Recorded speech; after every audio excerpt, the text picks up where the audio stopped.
Greetings, everyone. Welcome in. Hope you enjoyed week one. I'm here to answer your fantasy football questions. So ask away.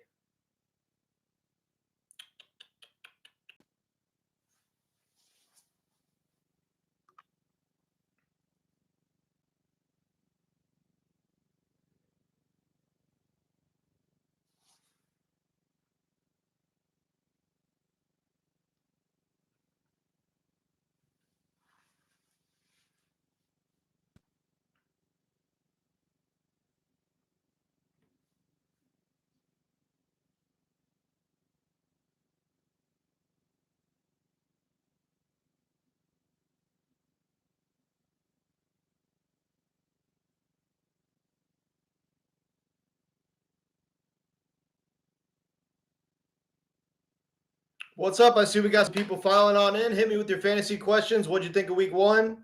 What lineup questions do you have going forward?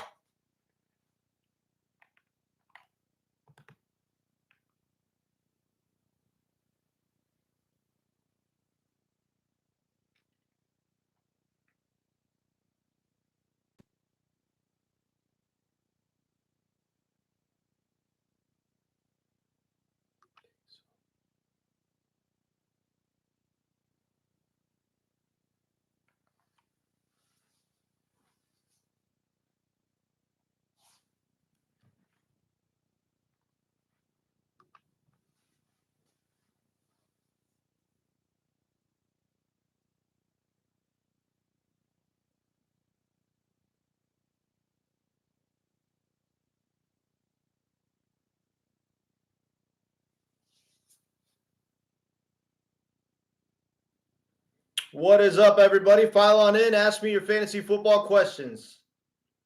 Answering all fantasy football questions.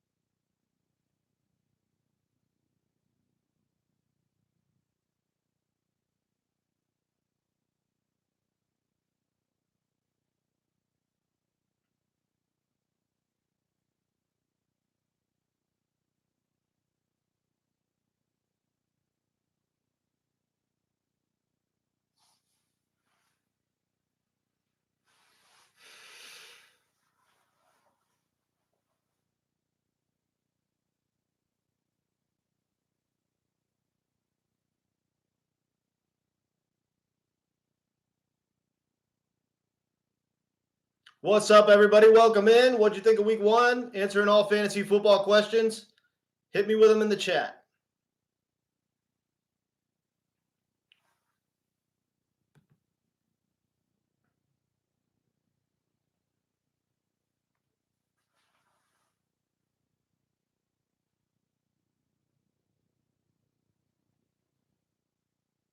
Good to see a few more people filing on in. Hit me with your fantasy questions.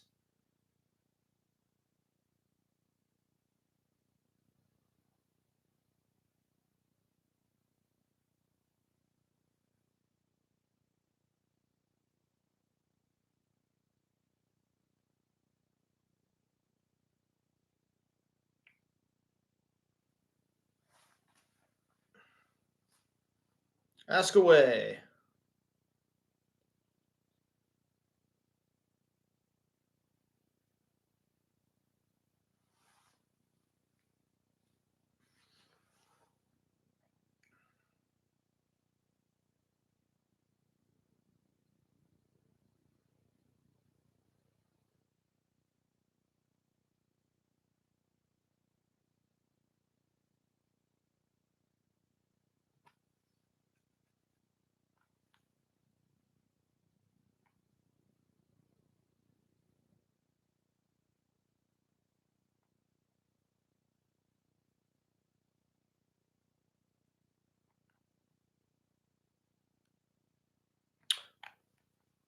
File on in, everybody. Ask away. Fantasy football questions, as many as you want.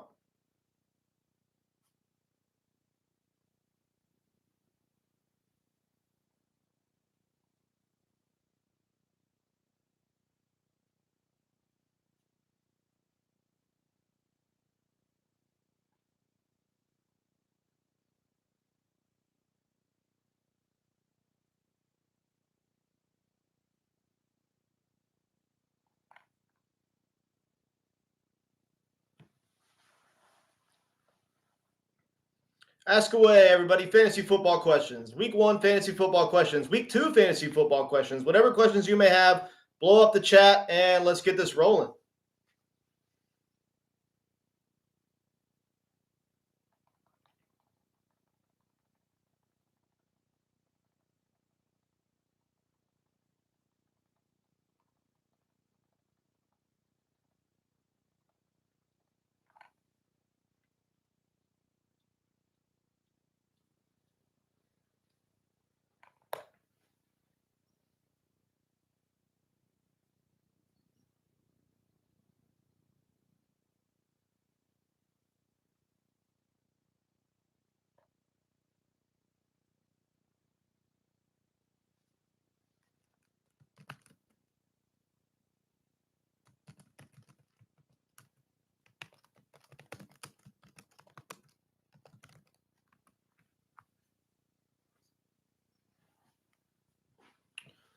What's up? We got some more people filing on in. Ask me your fantasy football questions. Let's get this rolling. Don't be afraid to blow up the chat. Ask me as many fantasy questions as you want.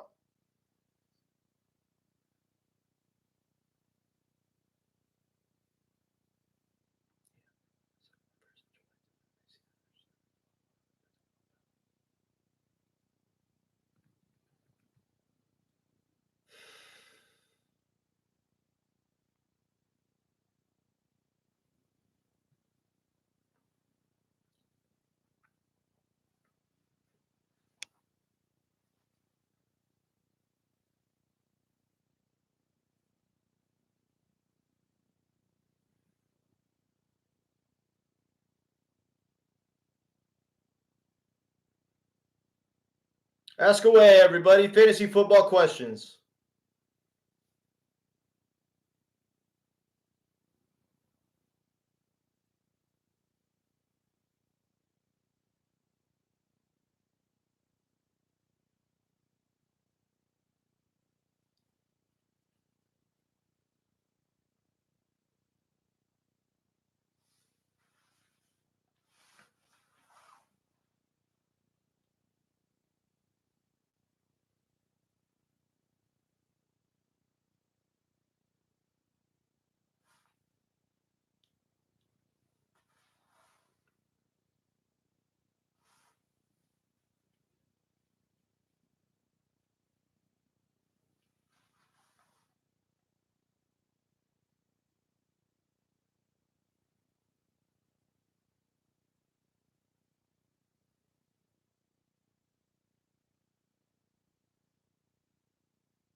We got some more people filing on in. Good to see. Good to see. Ask away. Fantasy football questions. Week 1, week 2, lineup questions, trade questions, anything you want. Ask me as many questions as you want, and I will get back to you. Blow the chat section up, my friends, ladies and gentlemen. Ask him as many questions as you want.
Yeah, I'm just kind of scrolling through here, and I'm going to be showing you guys my results so far on Underdog Fantasy. So I'm going to go over to live and best ball. So you can see my results here. I'm going to go over to my regular in-season drafts. I have 108 of them. Puppy 2. It looks like I'm advancing in, out of 26 Puppy 2s, I'm advancing in 1, 2, 3, 4, 5, 6, 7, 8, 9. 9 out of 26, pretty solid advance rate for my Puppy 2 drafts.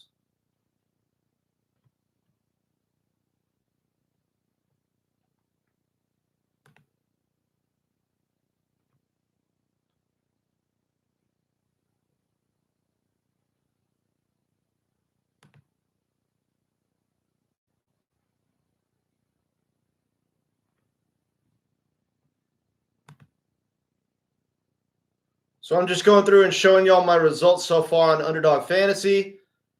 While you're at it, ask me as many questions as you want in the comment section about your fantasy football team, and we will go from there.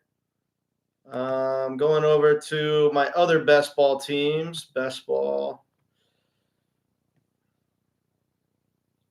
My pre-draft best ball teams aren't doing quite as well, but I'm advancing in, I think, 11 out of my 64 big board drafts, which obviously isn't as good of an advance rate as 9 out of 26 that I have on the Puppy 2, but 1, 2, 3, 4, 5, 6, 7, 8, 9, 10, 11, 12. Looks like I'm advancing in 12 out of 64 big board leagues. Not that good of an advance rate on big boards, but we kind of expect that on big boards. They're, they're harder to win because you're drafting them, so early in the off season. So for anybody who's hopped in here, I'm just showing y'all my stats so far on Underdog Fantasy. Ask away, ask your fantasy football questions. We're advancing in 12 out of my 64 big board leagues. I'm in 226 leagues total. And let's go over to this other one. Not Pick'em's, best ball. Let's see. In the Puppy 2, I'm advancing in 9 out of 26. Here's one of my best teams right here, I think. Josh Allen got me 31 points week 1. Jahmyr Gibbs, Ramondre Stevenson. I got J.K. Dobbins there at the bottom. Chris Olave, Zay Flowers, Xavier Worthy, Rashid Shaheed, Brandon Cooks. Pretty solid squad.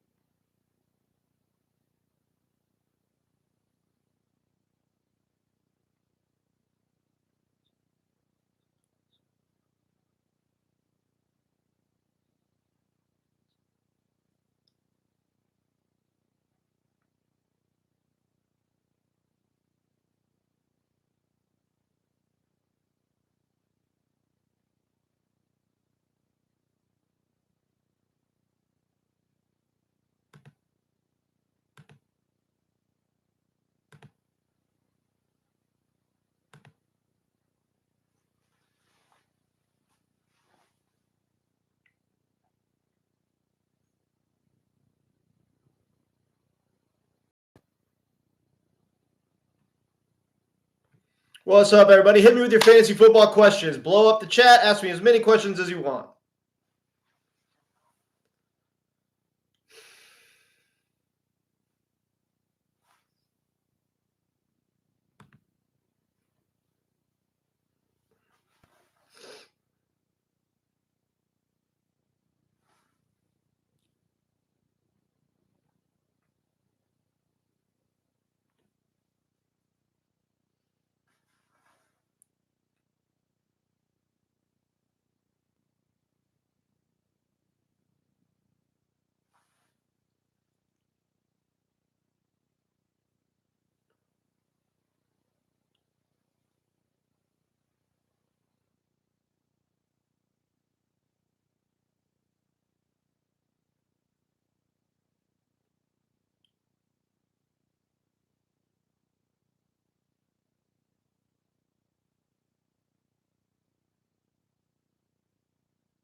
Blow up the chat, everybody. Ask as many fantasy football questions as you want.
We got some more people filing on in. Good to see. Good to see. Hit me with your fantasy football questions. Week 1, week 2, whatever you want to talk about.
We got some more people rolling in. Hit me with your fantasy questions there, buddy.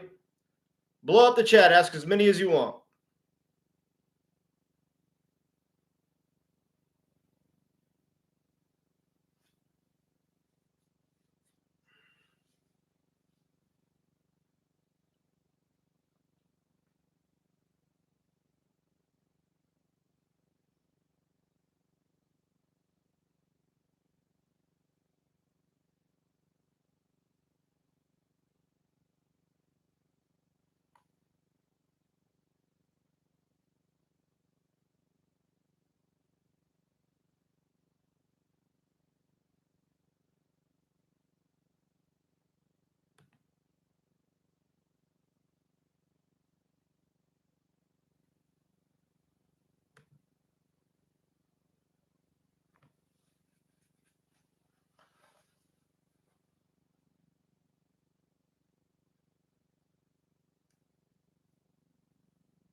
What up, Andre? Good to see you, man. Was two off. 8-legger. Yeah, that sucks, man. I mean, I remember the best you showed me earlier, Aaron's. Oh yeah, because you had Aaron Rodgers for over 200 passing yards, right? Well, you thought he would have had over 200 passing yards, but that 49ers defense is just vicious, man. It really is.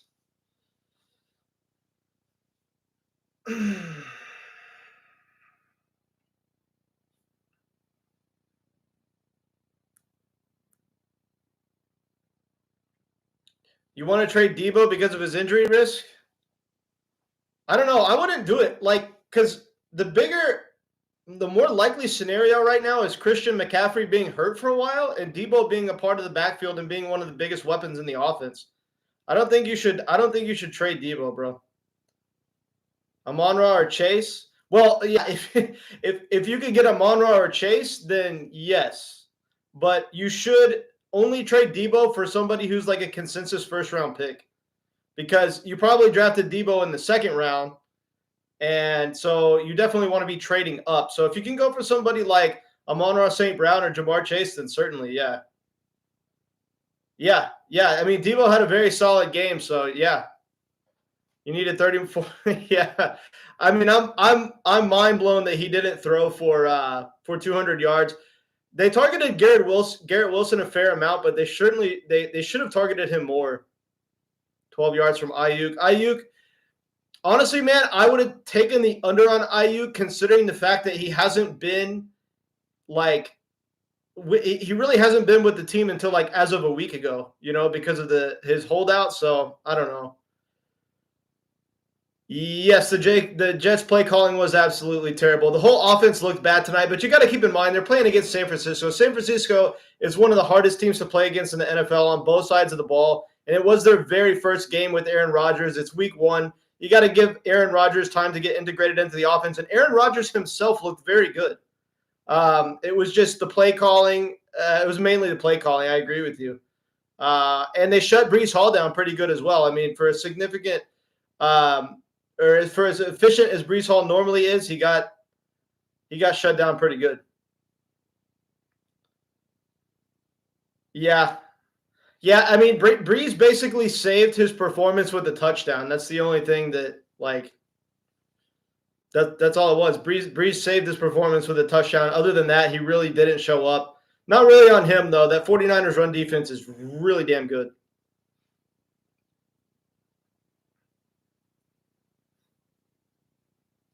Yeah.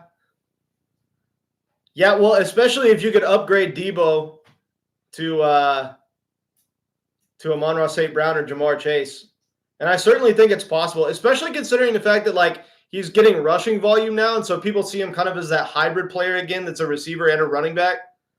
I don't know about the Josh Allen injury, bro. To be honest, I haven't read all that much about it today. I know that it's his non-throwing hand, obviously, so that's a good sign. There were some people saying it was serious, some people saying it wasn't. I'm not too sure on the extent of it at this very moment. Kupp is my wide receiver 1 in that league. Well, you're sitting pretty with Kupp as your wide receiver 1 right now, my friend. Oh, Anthony, what's up, my man? Yeah, thanks. It was kind of a I mean, my team did okay this week. I did good enough to get the win against you. But hey, it's only week 1. Don't worry about the fact that you started out 0-1. We got all season long to bounce back. 13 weeks of the regular season. So, yeah, neither of us crushed it. I mean, I don't know. It was such a weird week 1, though, bro. 4-2 this week overall. Good job. Good job. Like, not to one-up you, but I am well, I guess it's not really one-upping you. I was 8-5 this week. So, out of my 13 leagues, did pretty good. Rate the squad 16 team, Kyler, Bijan, Ford, Kupp, Debo, Pitts, Flex, Worthy, Reed. Yeah, thank you, Anthony. Appreciate you, bro. Rate the squad 16 team, Kyler, Bijan, Ford, Kupp, Debo, Pitts. Well, with Kupp and Debo, you're definitely sitting pretty. If you were to able to upgrade Debo into Amon-Ra St. Brown or Ja'Marr Chase, like you were talking about, that would be absolutely awesome. I certainly think it's in the realm of possibility. You have Kyler and Bijan as your backs. You have Ford as your third back. I really like this team. And you have Worthy and Reed. Oh, you're just flexing on me, bro. You know that team's good. I'm going to say like an 8.7. 8.7 out of 10. Really damn good team. Oh, it's definitely hard to win in multiple leagues, bro. Especially like, you have all these players conflicting with each other. It's like tonight I needed Christian McCaffrey to play, but I also needed Christian McCaffrey not to play. And I took Jordan. I will tell you this. I added Jordan preemptively off the waiver wire way before any of this CMC news actually happened because I knew how injury-prone CMC was and that this was a certain possibility of happening. So I went ahead and added Jordan Mason. Would you do Debo for Wilson? Because if Debo's involved in the rushing game again, he could be a top 10 player easy, in my opinion. Debo for Garrett Wilson? I would still rather take Garrett Wilson. Garrett Wilson is the clear-cut wide receiver 1 in his offense, whereas Debo is still splitting opportunity share with Brandon Ayuk. And when McCaffrey – yeah, that's what I'm saying. That's what I was going to say is like when CMC comes back, like it's not going to be the same. And I can tell A-Rod and Wilson. Oh, yeah, A-Rod and Wilson definitely have a connection. And think about this. They are going to absolutely, bro, they will light up bad defenses or even average defenses. Like the 49ers are just tough to play against. Yeah, and that's the thing is like Jordan Mason bought them time as far as CMC coming back. CMC doesn't really need to come back right now. They're 1-0 already. Jordan Mason looks like an extremely efficient back.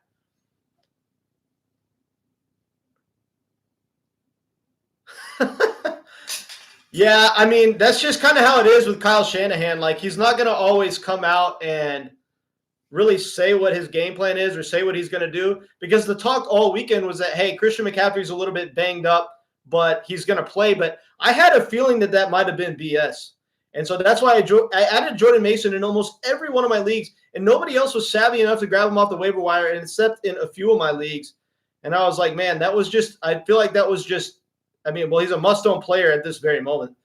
The Jets looked really bad tonight. Their vaunted D looked weak, and the Jets D-line couldn't get to Purdy. The 49ers are tough, man. The 49ers are tough to play against. That's a tough offensive line. It's really like, I don't know. I don't want to judge the Jets defense based on this game. The 49ers have one of the most loaded offenses in the NFL. I think that's very much why the Jets looked as bad as they did. Mason said he knew he was starting on Friday. That's crazy, bro.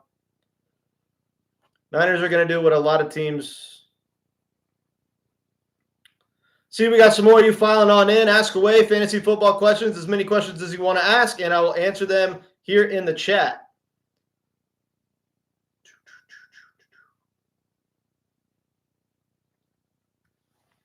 Yeah, man, Jordan Mason with an extremely efficient night.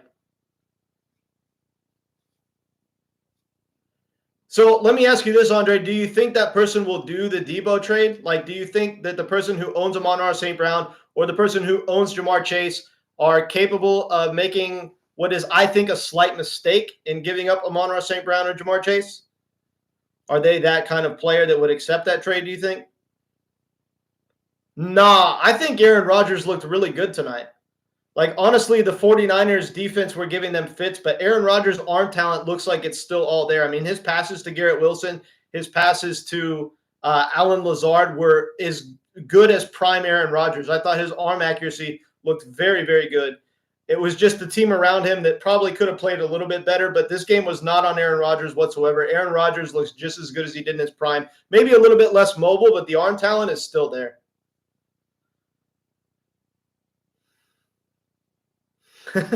Yeah, man. If you could sell Debo for Amon-Ra or Ja'Marr Chase, do it right now. Do it right now. You're literally you're fleecing that dude if you do that. But hey.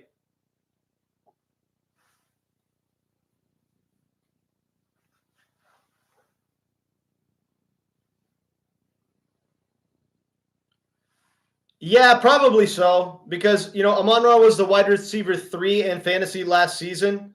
So given his elite finish in the 2023 season, people might still be kind of riding that high. And so it might be a little bit easier to get Ja'Marr Chase than Amon-Ra St. Brown, especially considering the fact that as the offseason went along, people started to take Amon-Ra St. Brown ahead of Ja'Marr Chase in drafts. So that's probably true. Bengals worry me a little, though. I don't know, man. The Bengals always seem to start slow and then they come around. I don't know what they do. I don't know why they do it. I mean, a lot of this you also have to keep in mind is like T. Higgins was banged up this week. Ja'Marr Chase hadn't practiced like all off season because he was holding out or holding in with his, his fake injury. And then, like just holding out of camp, he wasn't practicing. So naturally he's not going to be as sharp right out of the gate. Mona also doesn't have Fitz and Sito.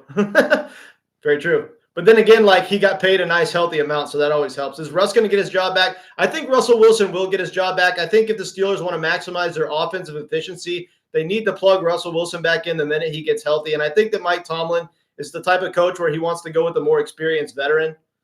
The Bengals didn't look good until week 5. Yeah, that's the thing. And then they started to play well, and then Joe Burrow got hurt. But the Bengals always come out of the gate slow. So glad to have you guys in. Appreciate you join the chat, ask away, ask as many fantasy questions as you want, and I will get back to you. Yeah, the Steelers need Russ. I 100% agree. He's definitely I'm very excited for George Pickens the minute that Russell Wilson comes back, but I'm excited for George Pickens with Justin Fields or Russell Wilson, either one of them.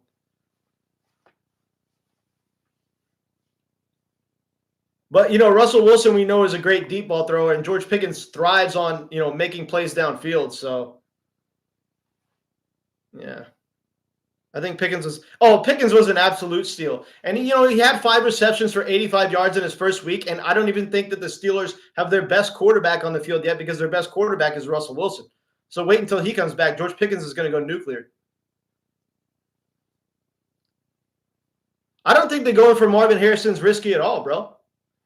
I don't think going for Marvin Harrison is risky. Now, I wouldn't really necessarily trade Debo for Marvin Harrison because those are two guys that you got in a similar range of a draft. You're not really gaining any value there, I don't think. I think it's like a lateral move with some risk. And so I wouldn't do Debo for Marvin Harrison at this very moment. Yeah.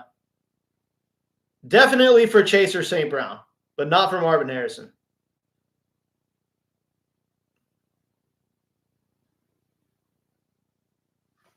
Yeah, Marvin Harrison's a great buy low right now, but the thing about it is this, you don't have to give up that much to get Marvin Harrison. People are way down on him after week 1. Now, obviously, people know that he's still a good player and that he's promising in the NFL, but like you could give up something way less than Deebo Samuel and get Marvin Harrison Jr. So don't give up Deebo.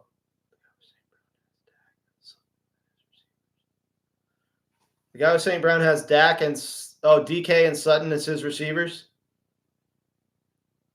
I don't know, man. I definitely encourage you to try.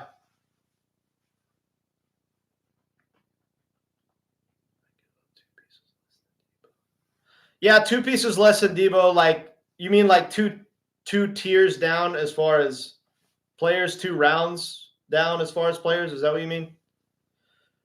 Worthy or Reed from Marv? Jayden Reed for sure.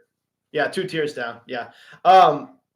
Yeah, definitely Jayden Reed. I would trade Jayden Reed for Marvin Harrison in a heartbeat. And a lot of people right now are going to be uncomfortable doing that just because of what happened in week 1. But Jayden Reed he's not even going to have his quarterback for the next month. And the minute he comes back, he still needs big plays to thrive. Whereas Marvin Harrison Jr. could be a target hog and start getting 11, 12 targets a game on a consistent basis when the season rolls on. And Jayden Reed will never see that kind of target share. So while he had a great week 1, I am selling high on Jayden Reed, and I would do it in a heartbeat for Marvin Harrison Jr. I mean, that's an absolute steal. I would rather keep Xavier Worthy than Reed because he has Pat Mahomes throwing on the ball. It's that simple. In a league with so many teams, it's hard to get these guys to accept. Yeah, I mean, that's the thing about trading is you typically have to keep trying, and then people will eventually get in. You'll eventually get a deal done. Sometimes you have to send 9 or 10 freaking deals for somebody to actually accept.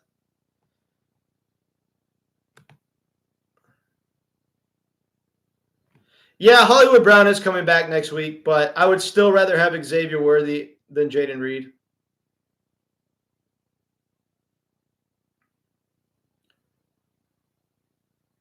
Yeah, the Chiefs offense is going to be ridiculous. Absolutely ridiculous. Yep. I mean, Mahomes is he's a quarterback that could make an offense good single-handedly. I mean, like he literally could have a poor wide receiving core and make them all look good. He's, like you talk about wide receivers being quarterback proof, like he's literally a quarterback that's wide receiver proof. He doesn't even need elite weapons to be great. And now you give him like 3 really good wide receiving weapons in Xavier Worthy, Marquise Brown, and Rashee Rice, and you still have Travis Kelce and an elite pass catching back in Isaiah Pacheco. He's becoming like a great pass catching back. My gosh, he has so many weapons, and it's going to be ridiculous this season.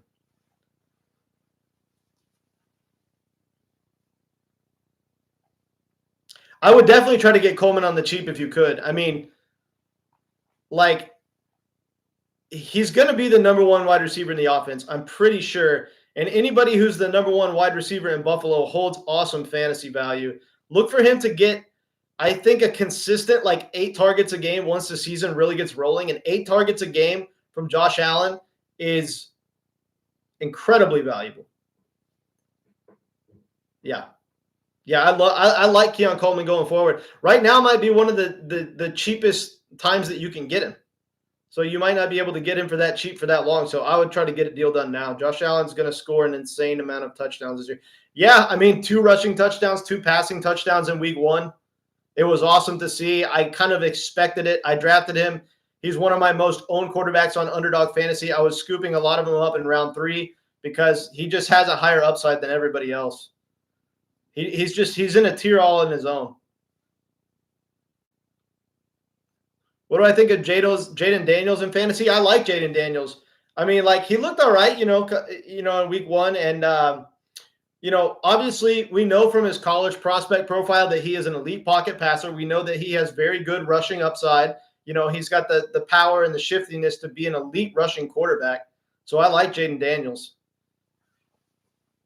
Yeah, I think he's great for fantasy purposes. I love Jayden Daniels. I got him cheap in a lot of drafts. Yeah. Thoughts on this Deebo Reed for Wilson Jamo? Thoughts on Deebo, Jayden Reed for Wilson or Jamo? Deebo or Jayden Reed for Wilson? Debo Reed. No, I don't know.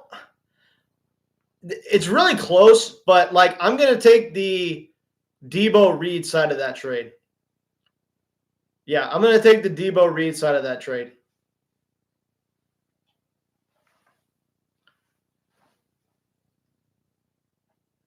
All right, we got some more. You file on in. Ask me as many fantasy football questions as you want. Blow up the chat, and I will get right back to you.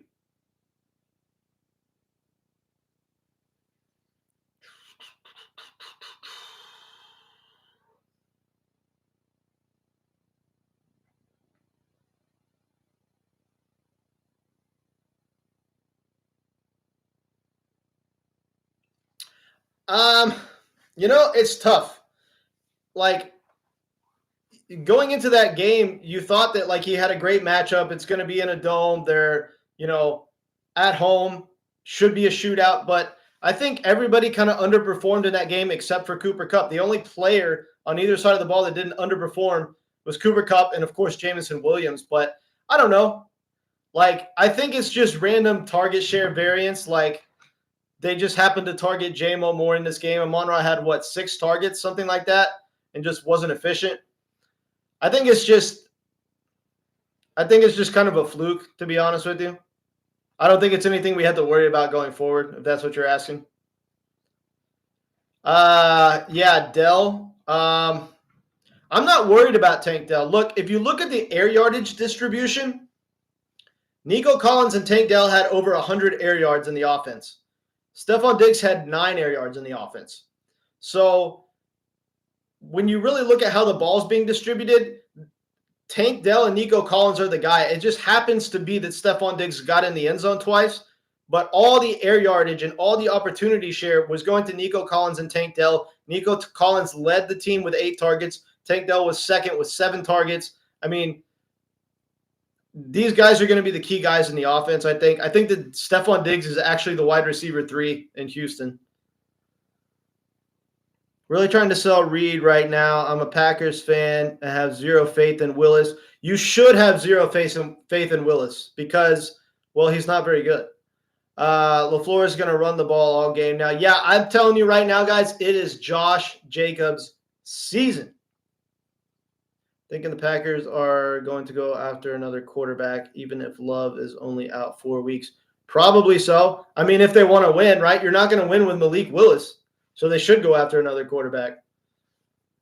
Thanks for joining the show, everybody. Ask away your fantasy football questions in the chat, and I'll get right back to you. Willis just got to, yeah.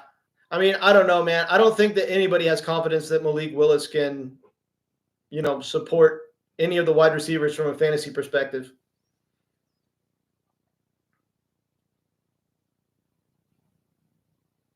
What do you think Jaylen Warren didn't get any carries? That's like the mystery of the week for me. Like I have a concrete answer to most of these questions, but I have no idea why he was so underutilized.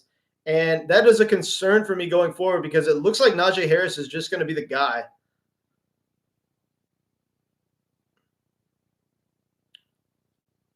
There's no way. There's no way Love plays on Sunday. I don't know. I don't know where are you getting this from? Because he has to be out for a month. I mean, he sprained his MCL. Like he's not just going to come back in a week. There's just no way. Really? Yeah, there's no way. Yeah. Yeah, I don't know. He's just blowing smoke.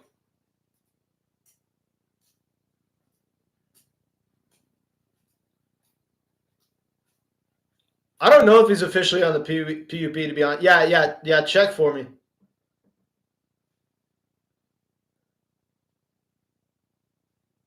Huh. There's no way he plays though. I just don't believe that.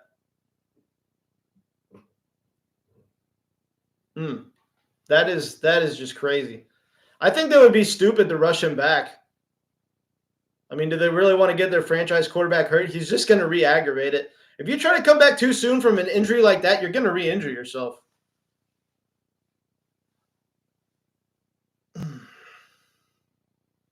Yeah, that's what I'm saying.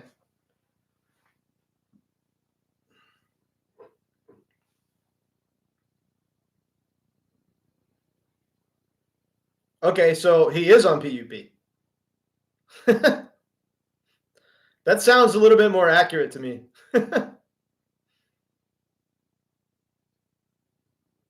Yeah, that sounds a little bit more accurate. Because all the reports were saying that like he's for sure out for a month. So it's like, how could you go from being out for a month to playing the next week? Oh, he will not go on PUP. Sorry, I read that wrong. Ford said he will not go on PUP. He says there's an extremely small chance he plays. That means he's not going to play, though. An extremely small chance he plays means like he's not going to play, but they're just keeping optimism for the fans' purposes.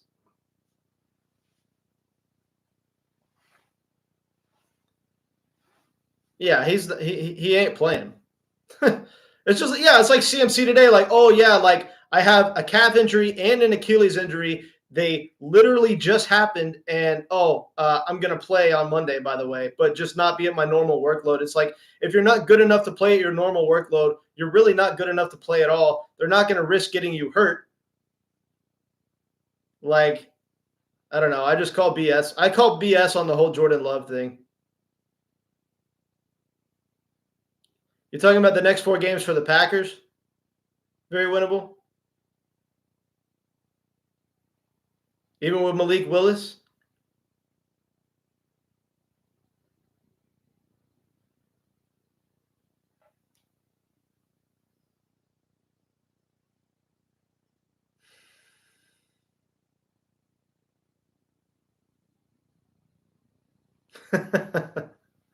It's tough with Malik Willis, man. He's proven to be one of the worst backup quarterbacks in the NFL.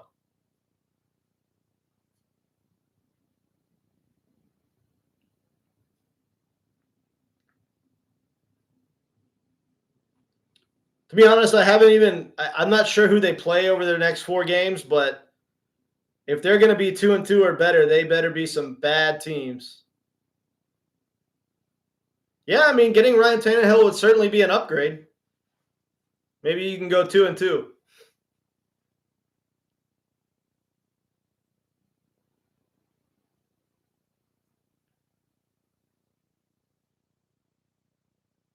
Colts, Titans, Vikings, Rams. What are we talking about here? Indy, Tennessee, Minnesota. Oh, yeah, their upcoming games. Colts, Titans, Vikings, Rams.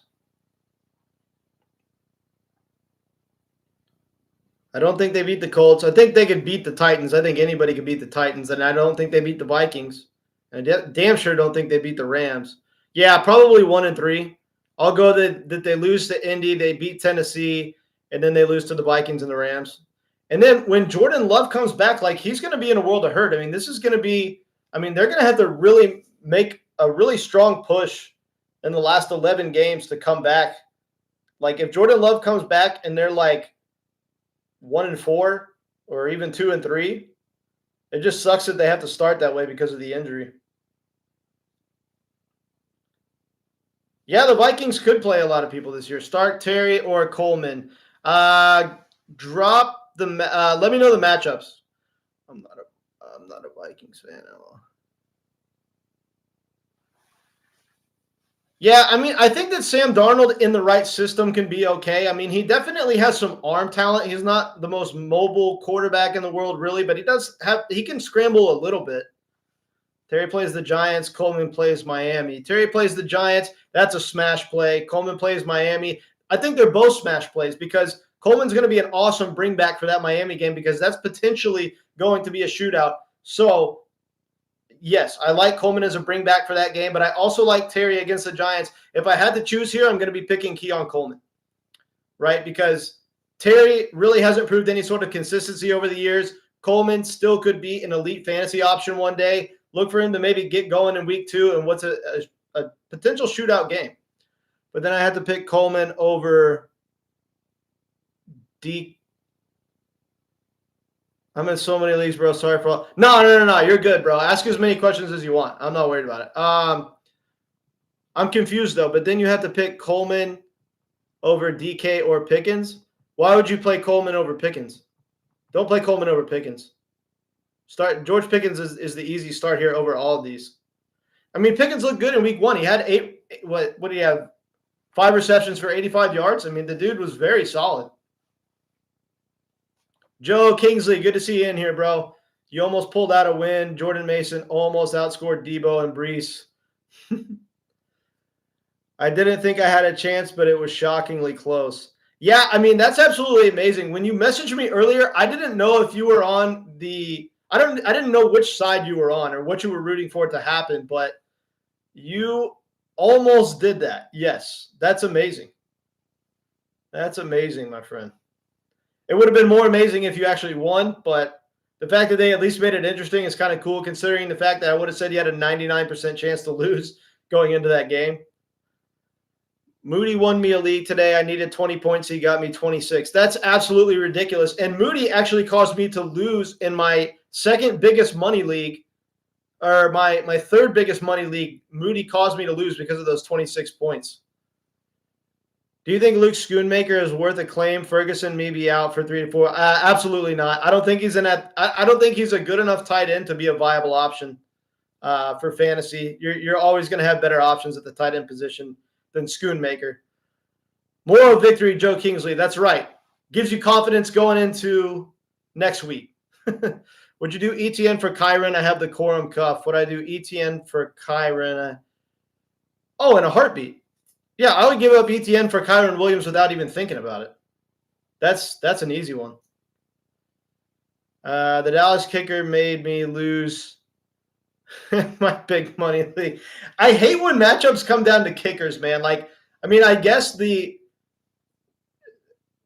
kicker position adds some element of excitement to fantasy because the production is so random. So it's kind of like, you know, it's just a wild card from a week-to-week basis. But seriously, 0.21 points. Wow.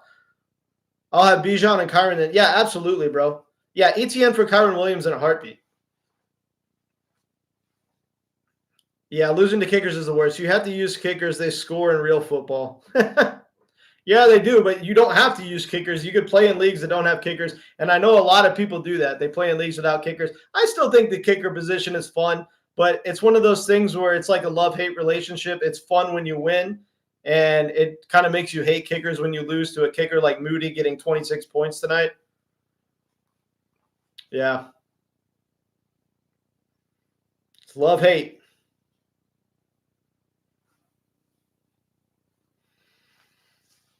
Ask away, everybody. Blow up the chat. Blow it up.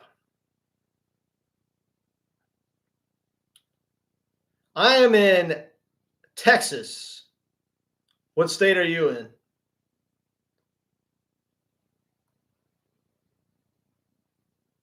Arizona. I absolutely love Arizona. One of my favorite states in the country. It's like 9,000 degrees in the summer, but outside of that, I mean, I'm used to hot summers growing up in Texas, so.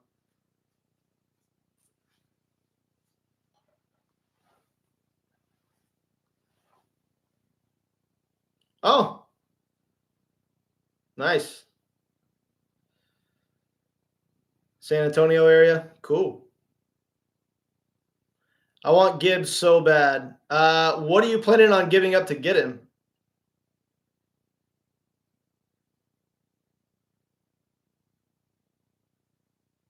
Yeah, I mean, like, I need a little bit ETN and something else.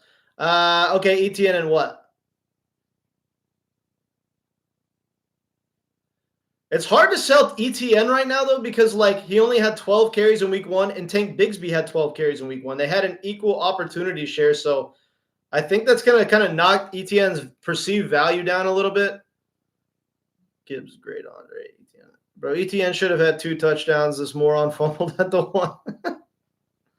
Yeah. Yeah.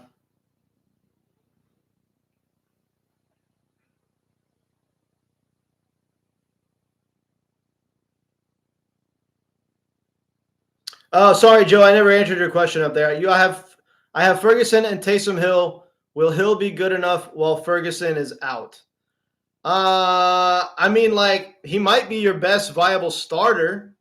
I don't want to say that he's going to replace what Jake Ferguson would have done because I way prefer Jake Ferguson over Taysom Hill. So, like, can he get you 70% of the production? Maybe.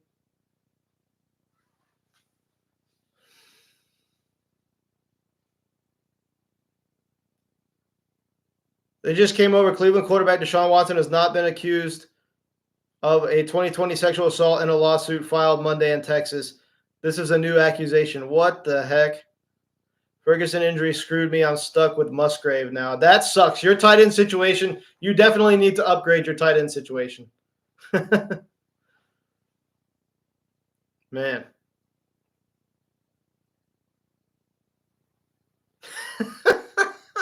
Deshaun is the Bill Cosby of the NFL. Yeah, Joe, I think you might be on to something there, bro. I think you might be on to something.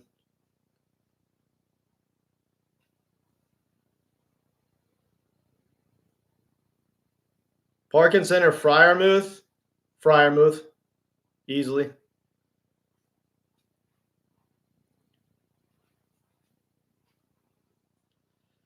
Yeah, well,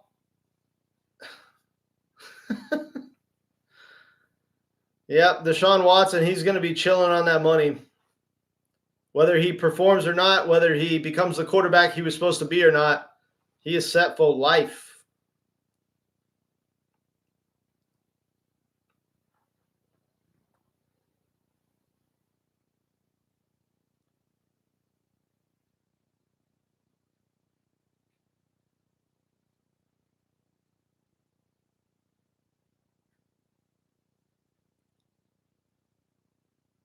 We had all of our survival pool knocked out by the Bengals. Yeah, the Bengals kind of screwed a lot of people this week.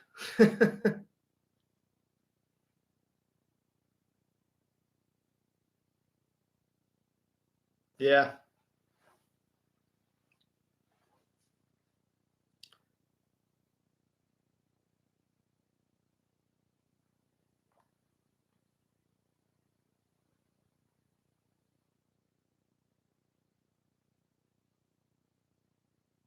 Thoughts the Bills were going to burn me. That was close too. Who was going to burn you on the Bills?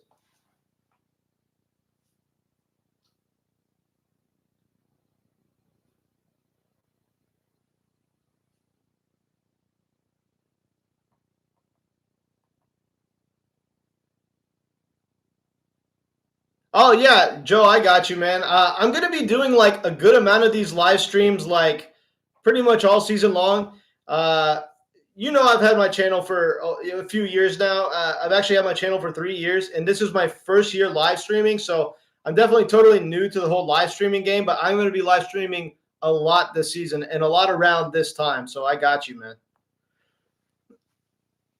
No, I had the Bills and Survivor. Oh, I got you. Where on the East Coast are you, Joe? Seattle for 3, twice off of 2 stops, and I knew they were losing after that. Massachusetts. Never been there, but I hear good things.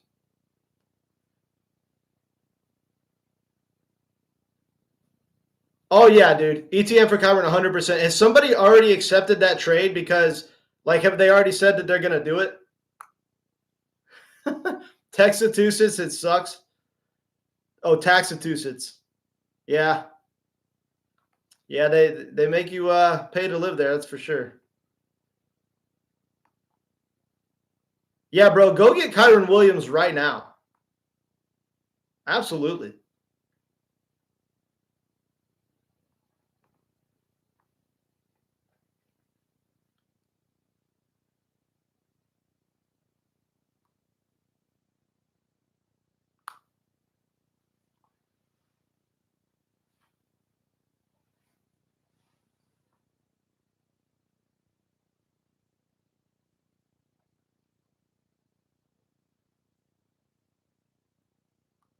I'd even trade him for Jacobs if this guy bails on me. Oh, absolutely. I would do both those trades. If he doesn't do Kyren, then do Josh Jacobs.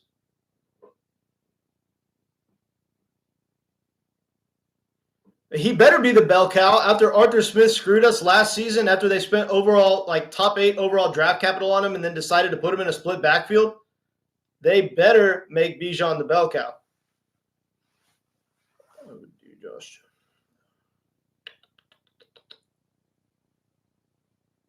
No, I'm not a Falcons fan.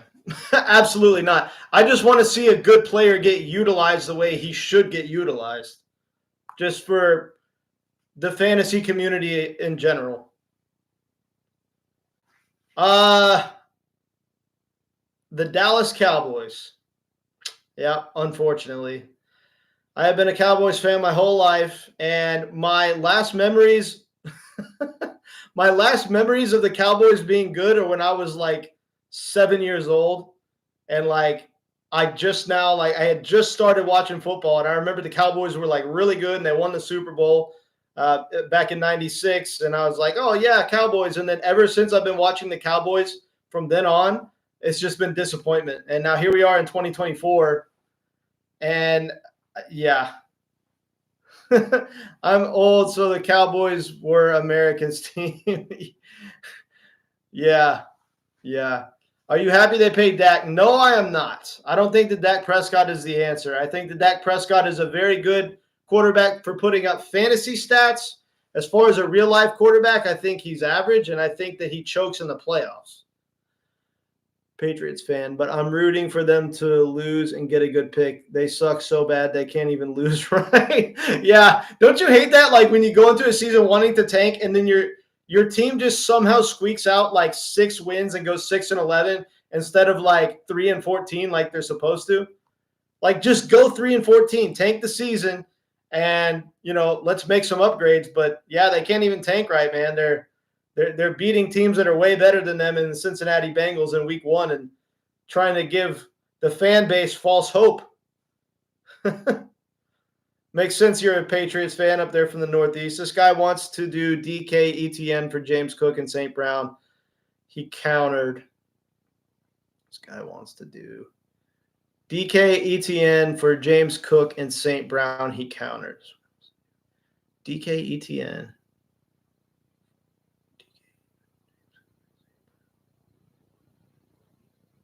Oh, do that in a heartbeat. As long as you're on the St. Brown end of the trade, I would take that in a heartbeat because you're getting a massive upgrade from Amon-Ra to DK Metcalf, and James Cook and Travis Etienne is kind of a lateral move. So as long as you're on the Amon-Ra side of that trade, you're definitely accepting that trade. Yeah, 100%.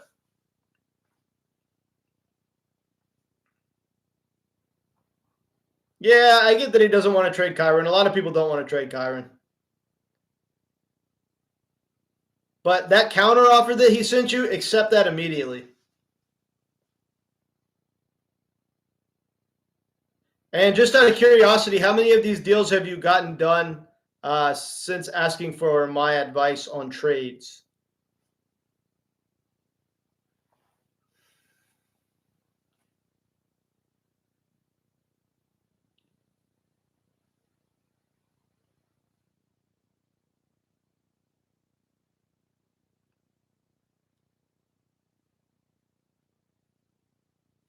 Yeah, thanks for dropping in, Joe. I'll be live streaming a lot this season, so I will see you around, my man. You have a good night, all right?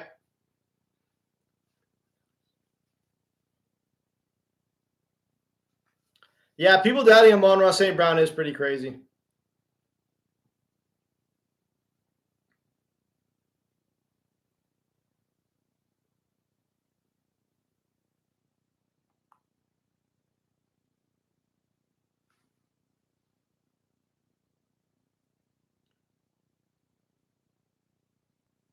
Now that I know you'll be live streaming a lot, I'll have some stuff prepped for you, buddy. Hey, I appreciate that, man.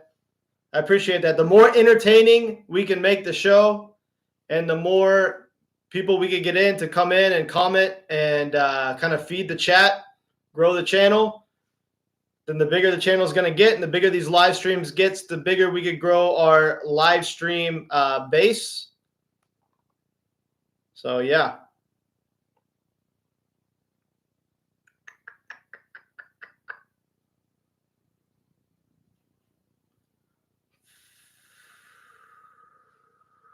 Appreciate that, Andre. I do appreciate that. I'm new to it, so man, like I'm just kind of figuring this out, like along with you guys. I'm just kind of just going with the flow and trying to get at least a little bit better at it as I go along.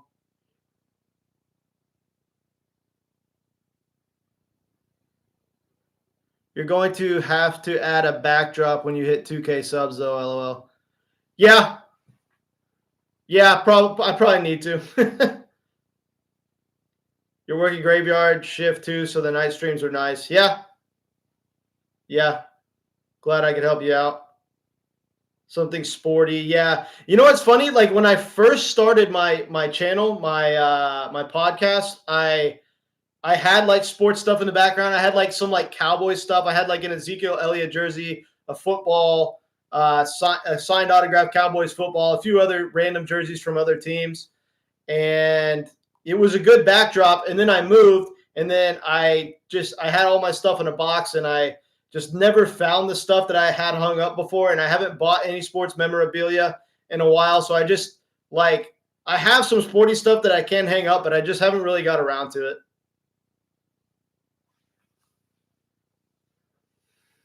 But yeah, that would definitely give a way better appearance to the background for sure. Yeah, yeah. Oh, no doubt, no doubt. It'll definitely help.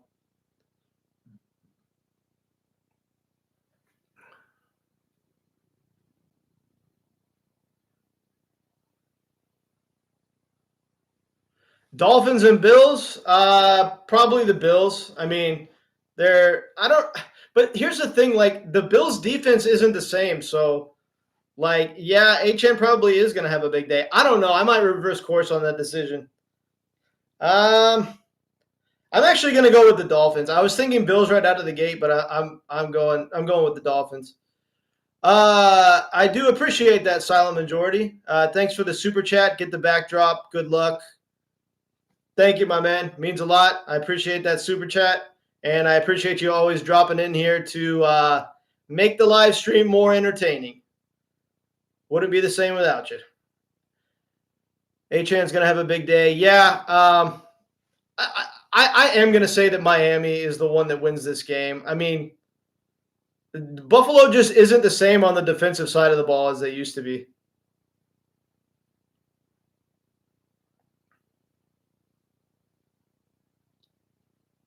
Do you have HN in a lot of leagues or something?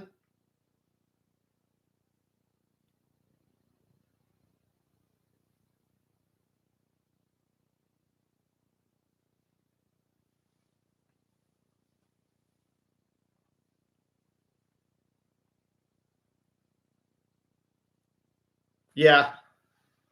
Yeah, they really don't. Now, but mark my words, Keon Coleman is going to turn into that guy. Keon Coleman is going to turn into that guy that people fear. People will fear Keon Coleman soon.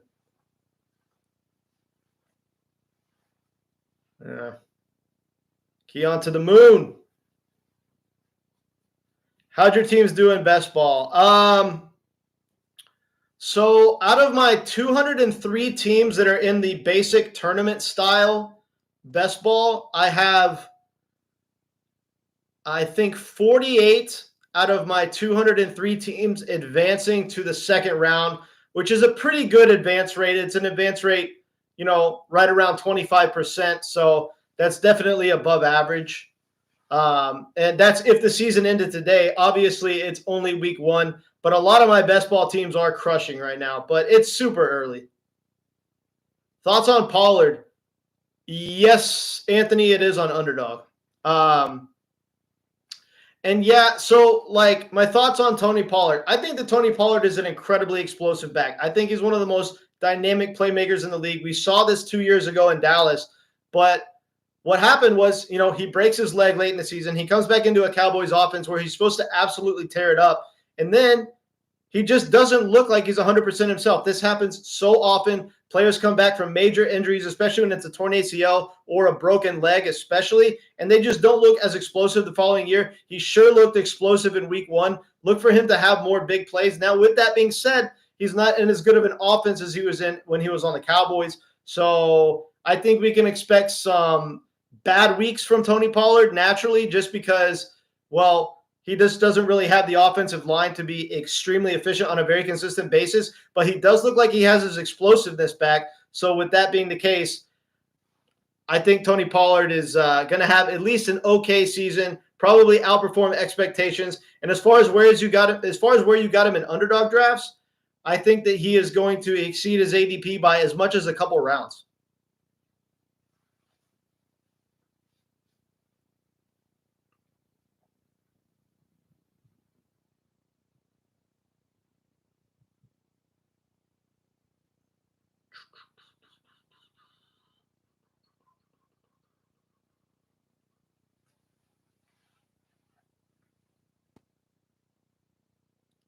You got a lot of teams on underdog, Anthony?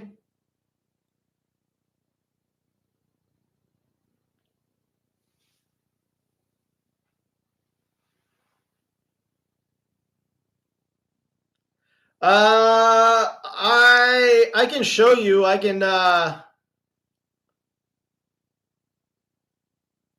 Okay, cool. Yeah, let me pull up my screen viewer here, and I'm gonna show you where we can find. All right, hold on.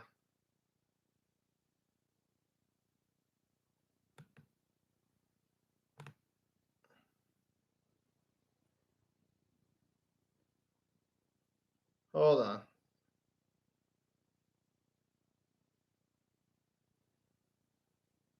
Okay, I don't know. I don't know what's going on with my screen viewer or why I can't pull it up. But okay, when you're in the hold on.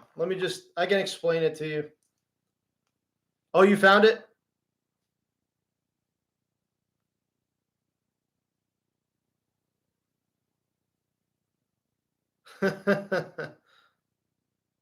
So Anthony, you're saying you got in. You okay. Yeah, okay. Okay.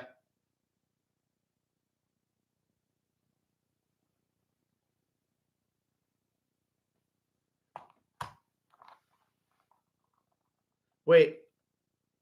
What did Sleeper do? Bro, Sleeper robbed me. They didn't DMP CMC for me. Wow. Yeah, man. I don't know. Some of those apps are getting sloppy, bro. Like they're just screwing people over.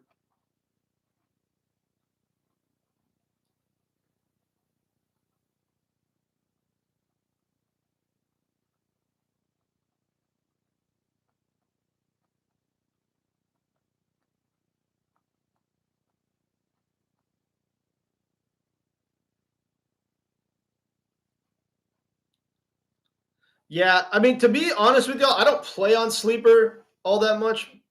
Bro, any early Thursday? Any early looks you like for any touchdown?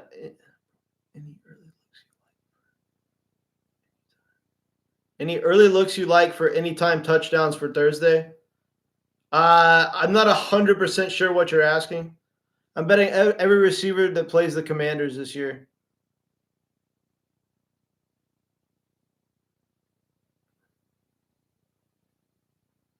Huh. Sleeper is great for drafting, and the look and feel of the leagues is great. Yeah, I tried to start a league on Sleeper one time, but I wasn't able to get enough people in there. We should start a league like on Sleeper, like we should start like a dynasty league or something. That would be fun. Because I've been meaning to. I need to get in more.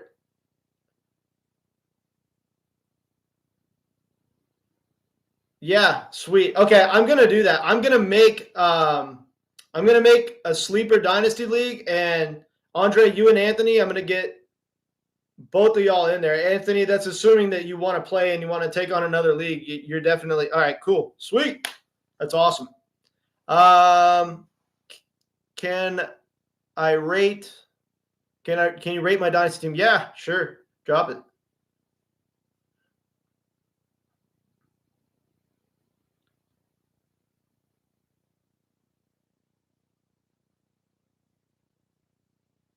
You joined your first ever Dynasty League on Sleeper?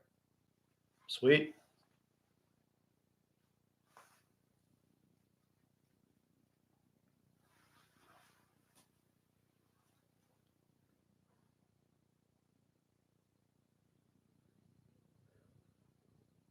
Sweet. Well, get ready to be in another one because I'm looking forward to doing this league with you guys. Josh Allen, JT, Monty, London, Pittman, Devontae Smith.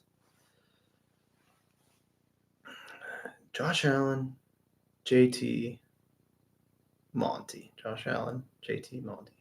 Pittman, Devontae Smith, Pitts, Deontay Johnson, JSN are my starters.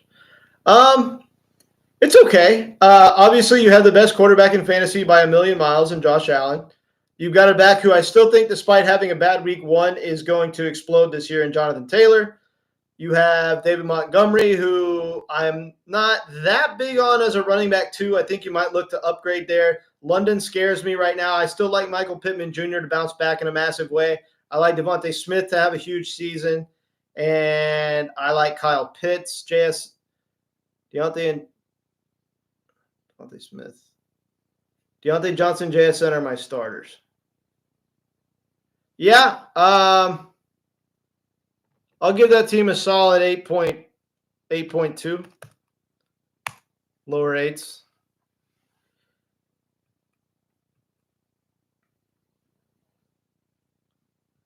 Bench. Anthony Richardson, Bucky Spears, Polk. Yeah.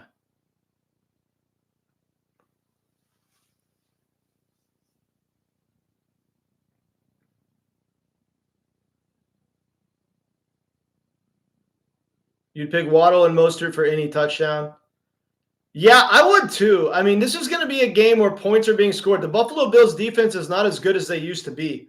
So I would definitely bank on Waddle or Mostert for any TD. When am I going to make the league? I don't know. I just got the idea. So probably like, I don't know. Give me like a week tops. I'll try to set everything up. It might take me longer than that actually to like get, because I want to get like real quality guys in the league that I know are going to be into it and are going to be invested and stay like over the years. So I might need a couple weeks. So I'll give it like 2 weeks.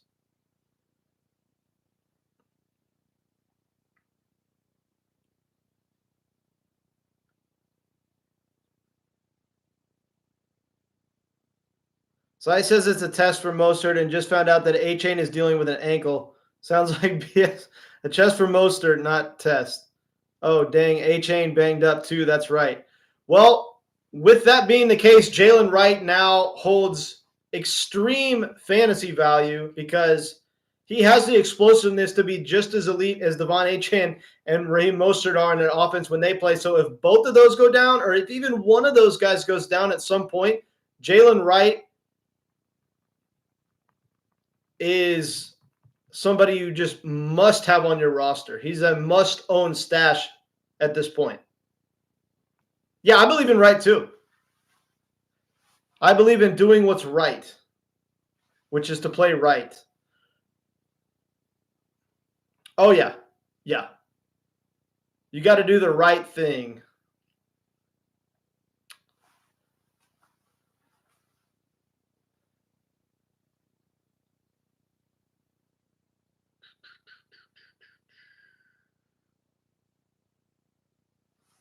It's going to be for next season because I don't want to start like when the season's already started. It's just going to be a dynasty startup. So yeah, I'm focusing on getting it going for next year.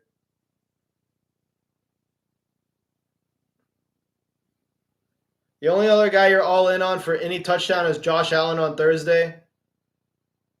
Yeah, we'll draft in the spring. I love those spring dynasty drafts, man. They're so fun. It just makes the offseason so much more fun because you get to continue playing fantasy football throughout the offseason. It's the best. H-Chan anytime, Josh Allen anytime. I like both those. Oh,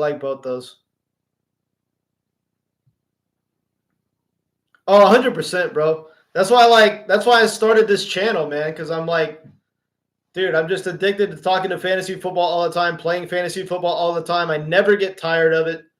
I could play in an infinite amount of leagues and never lose interest. So, yeah, Andre, we all are, bro.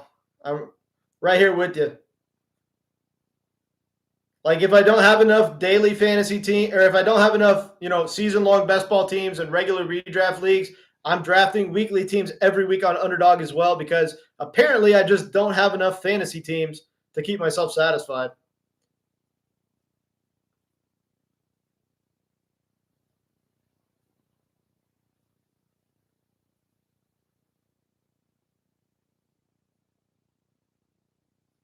You're going crazy because you made fantasy baseball playoffs in multiple leagues. I'm going crazy for September. Sweet. Yeah, I play DFS fantasy baseball, but I don't play in any actual fantasy baseball leagues. I play in some fantasy basketball leagues, and I play a ton of I play a ton of NBA DFS on Underdog. Oh, bro, I love betting in October.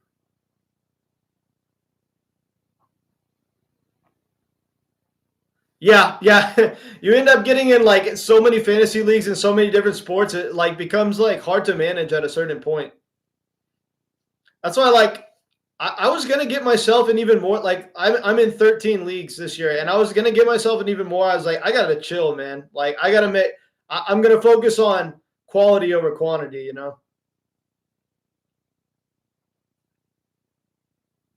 Gave up NBA years ago. Man, NBA DFS is some of the most addicting.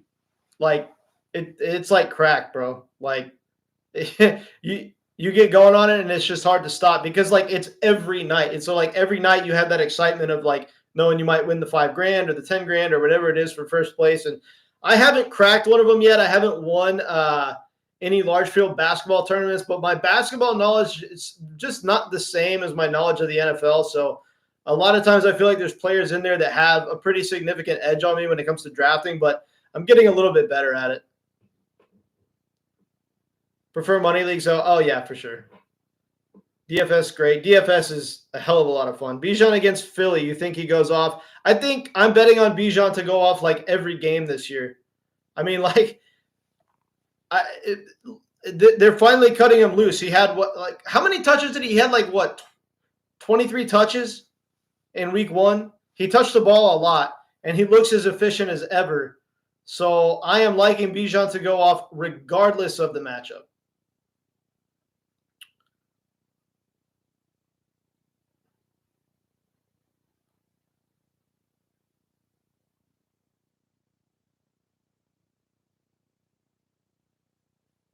Yeah. Yeah. Like Bijan, matchup proof, set it and forget it starter for the rest of the season. I'm not even looking at the matchups. Doesn't even matter. 68 and a half. That's a tough line. 68 and a half.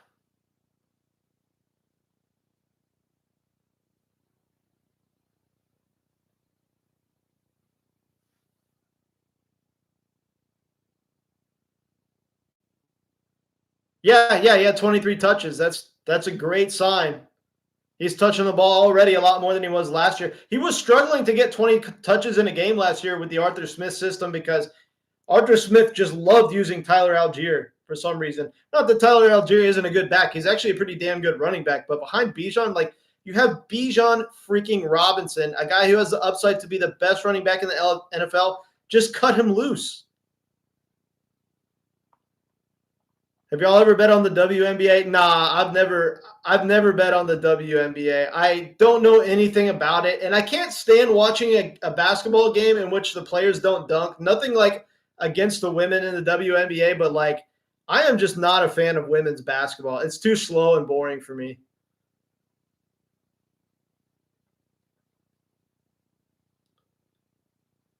I definitely go over.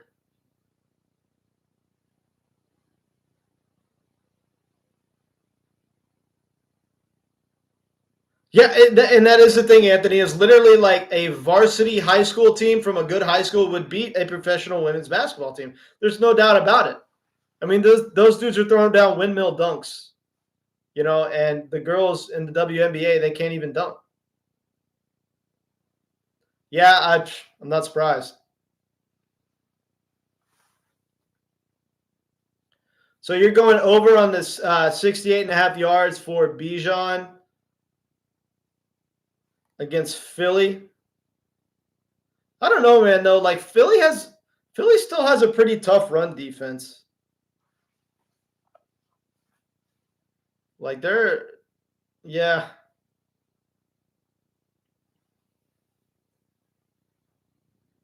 That's really close. That's really close to 68.5. Saquon line at 76. Well, I mean, honestly, dude, like, as high as that line is, I'm taking the over for Saquon in that game. I mean, like, it's certainly not a defense that we're scared of, and they are feeding this dude. I mean, the dude had like a million touches in week 1, and they are using him like a true workhorse. There's very little work in the backfield for Kenneth Gainwell. Saquon has the backfield all to himself. I don't see any reason why he couldn't eclipse 76 rushing yards in this game. I think I take the higher, despite that being a very high line. I'm still going higher. Najee was feasting against Atlanta, though. That's a little concerning.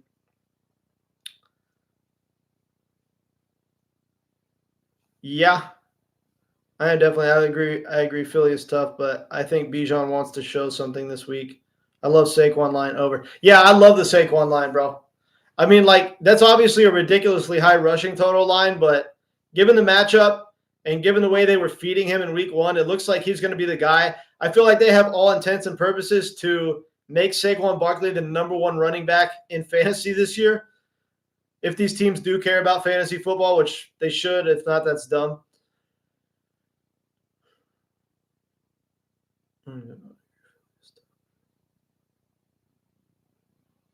Oh, yeah. I love Kyren this week against Arizona as well. The odds are the Rams are going to be playing from a lead in this game, and they're going to be wanting to run clocks. So will Cooper Kupp get freaking 21 targets again? Probably not. Look for his target share to decrease down to just 14 targets. He'll probably only have 14 targets this week, which is obviously still a ridiculously high target total. But the fact of the matter is they'll probably be playing with the lead, meaning they're going to be feeding Kyren Williams. And Arizona has an absolutely terrible defense. Kyren Williams should be able to run all over these boys. Kyren Williams will have a 100-plus yard rushing game against the Arizona Cardinals, I believe.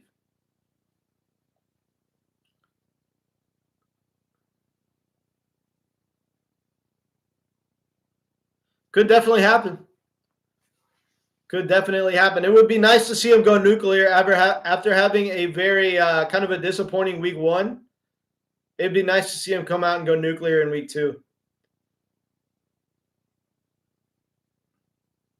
Yeah, well, that's the thing is Najee Harris never really kills it from a yards per carry efficiency standpoint. His career mark for yards per carry efficiency is like 3.3. And here's a fun fact about Najee Harris. We know how long Najee Harris has been in the league right now. If you go look up his most explosive plays, the biggest plays that he's ever had, and he has not had a run. He has not had a play bigger than a 37-yard run. That's the biggest play of his entire career. The fact of the matter is, when this dude gets past the first line of defense and gets into the secondary, he does not have the top-end speed to get past the corners and safeties that are back there. So, okay, he gains 10 yards. He's got some open field. He just doesn't have that breakaway top-end speed to make really big plays. And so that's why his yards per carry efficiency is so low. And in between the tackles, he's not even really that good. Like, I'm not saying Najee can't be a viable fantasy option this week.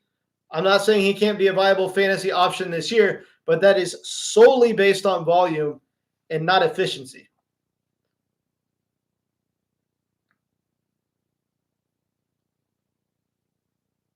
Oh yeah, yeah, yeah. Imagine what Bijan does against him with 20 carries for sure.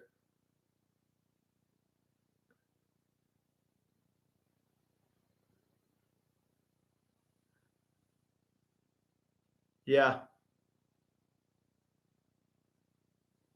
You think of Eddie Lacy when you see Najee?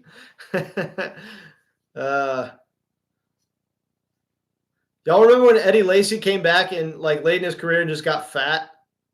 I mean, he was always kind of fat, but he got like real fat.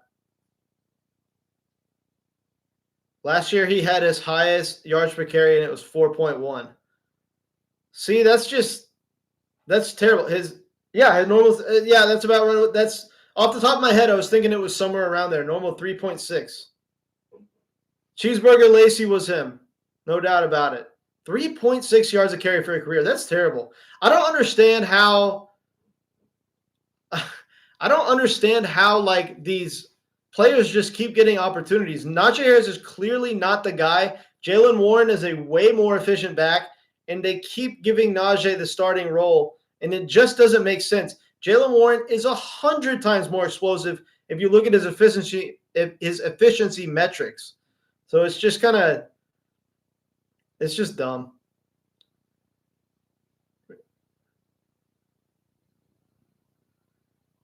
Gut hanging out. I don't know. I miss fat guy runners. Fat guy runners were the best. Leonard Fournette almost became a fat guy runner, man. Leonard Fournette was getting fat there for a while. There was talk that Najee had pictures of Steelers owner or the coach, so they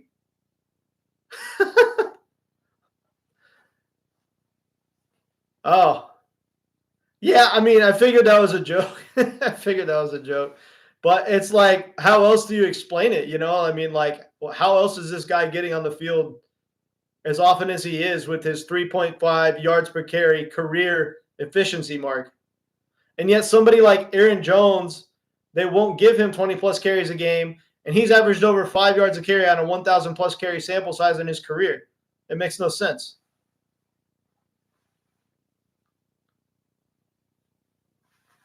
Yeah, I don't like Najee Harris from a talent perspective, to be honest with you. Totally fine for fantasy. If he's going to come out and get 20 carries a game, go ahead. Plug Najee into your lineup every week, regardless of the matchup. If he's getting 20 carries a game, I want him in my starting lineup. Yeah. Yeah.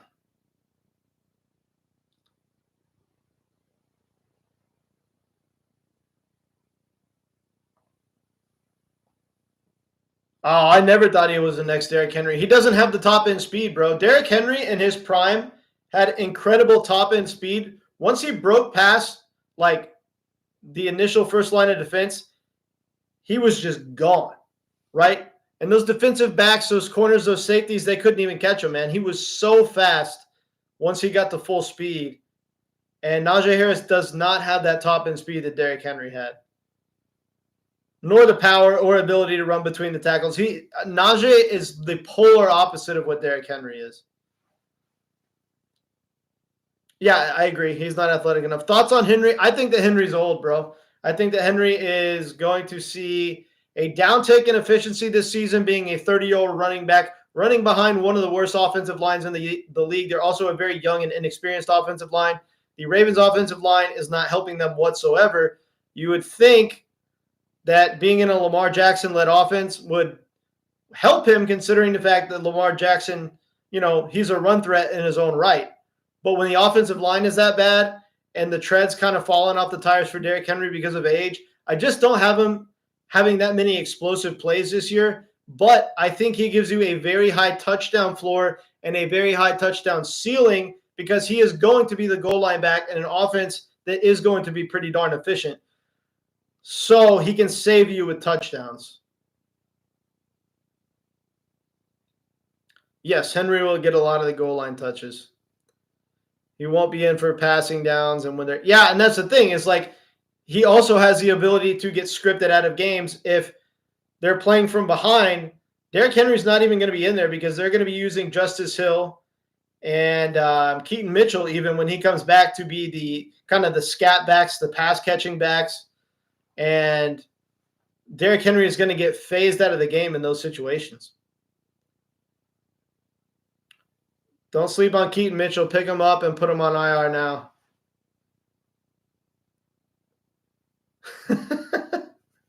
I don't know, man. Look, I'm always down to hear like other people's opinions on stuff. It's not just like I'm just gonna come on here and tell you do this, do that. like, I always like hearing other people's opinions. So, like, if you have a waiver wire recommendation for me, throw it at me. Sleep on Keaton Mitchell. Pick him up and put him on IR now. Yeah? Yeah, not in a deeper league. Yeah.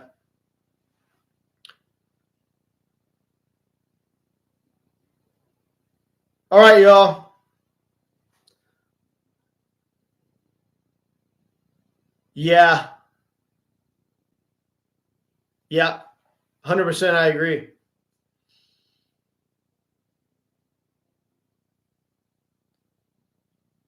All right, y'all. I'm going to get out of here. I'm tired. Good chatting with you guys. Appreciate you coming and hanging out. Good to talk to you, Anthony, Andre, everybody else that joined the show. And keep in mind, I'm going to be live streaming a ton this season. So hope to see you in the next one.